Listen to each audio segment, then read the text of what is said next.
Welcome to 2 Cents Unfiltered, the show where truth still matters. I'm your host, and today we're going to talk about what might go down as one of the greatest political deceptions in American history, the Russia collusion hoax. And now, with recent documents unearthed by Director of National Intelligence Tulsi Gabbard, the layers of this elaborate scheme are being stripped away, revealing just how far some were willing to go to undermine a presidency and the will of the American people. Let's dive in. Let's rewind the clock to 2016. Donald Trump, an outsider, disrupts the establishment and wins the presidency. For some in Washington, this was unacceptable. So the narrative began.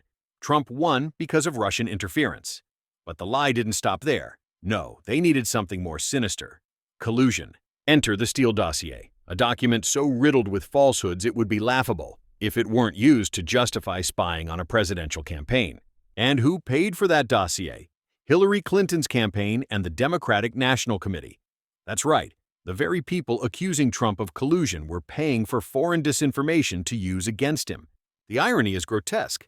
Now let's talk about what Tulsi Gabbard's recent document disclosures show us. She released declassified communications between senior intelligence officials, some previously redacted or buried deep within bureaucratic walls. These files show that top Obama-era officials, yes, including James Clapper, John Brennan, and James Comey, knew the evidence was thin. Some knew there was no evidence at all, and yet they proceeded anyway. The FBI used the Steele dossier to obtain FISA warrants on Carter Page, a former Trump advisor. They altered emails. They misled the FISA court. They omitted exculpatory evidence, all to keep a fraudulent investigation alive. This wasn't a mistake. It was methodical. It was strategic. It was weaponized intelligence. But it wasn't just rogue actors in the intelligence community. No. The media became an active participant. CNN, MSNBC, The Washington Post, The New York Times, parading former intelligence officials across your screens, all echoing the same talking point. Trump is a Russian asset. And how convenient. Those officials just happened to be the same ones who launched the hoax to begin with. They were now cashing in as paid contributors, selling fear and conspiracy under the guise of expert analysis.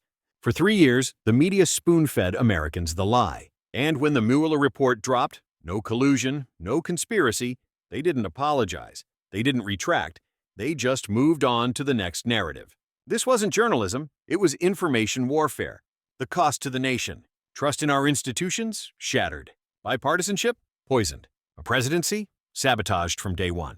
We wasted tens of millions of taxpayer dollars. We divided the country. We distracted from real threats. And we allowed a lie to dominate the national conversation for nearly half a decade. Meanwhile, Americans were being censored, silenced, and labeled conspiracy theorists for telling the truth.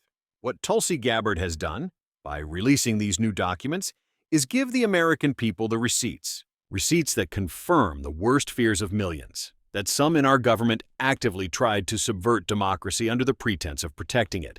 Accountability. So where's the accountability? James Comey? Retired. John Brennan? TV contributor? Adam Schiff? Running for Senate. Hillary Clinton? Still dodging responsibility.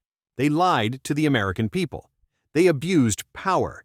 They smeared their political opponents. And worst of all, they got away with it. Until now. Tulsi's release must be a turning point, not just a footnote in history, but a call to action. We need reform. We need oversight. And yes, we need prosecutions. If we don't hold these people accountable, we've told future operatives, you can lie, you can spy, you can deceive, and nothing will happen to you. That's not a republic. That's a cartel. Closing segment, final thoughts.